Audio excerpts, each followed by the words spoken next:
جو آپ نے ایک بڑی الارمنگ چیز بتائی ہے اور وہ بڑی الارمنگ ہے عام آدمی کے لیے کہ 3 یا 4 سال بعد جب ان کی بیٹری ریپلیس ہونے کا ٹائم آئے گا یا کوئی ان کو میجر پارٹ کی ریپلیسمنٹ کا ٹائم آئے گا تو ان کو تو لگ سمجھ جائے گی جی بیٹری کیونکہ the price is going to be the very high. 60% normally is price of the battery.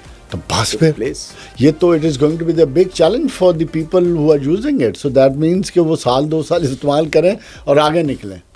ان اس کا ہمیں وہیکلز کوئی تو سولوشن نکالنا پڑے گا نا. میں صاحب دیکھیں ان وہیکلز کا سیم جیسے ہم نے موبائل سے کمپیئر کیا ان کی ایکسلریٹڈ ڈپریشیشن ہوگی, ویلیوز ڈپریشیٹ کریں گی.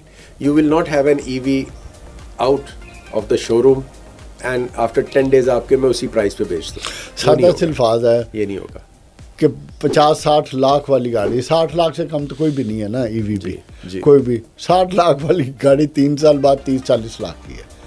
اب بیٹری پرسنٹیج دیکھ لیں جی اس کی وہی کتنی نا ہے, بیٹری جیسے گئی بس موبائل کا دیکھیں that's it. اسی طریقے سے ہوگا. پھر اس کا باڈی کنڈیشن ہوگا,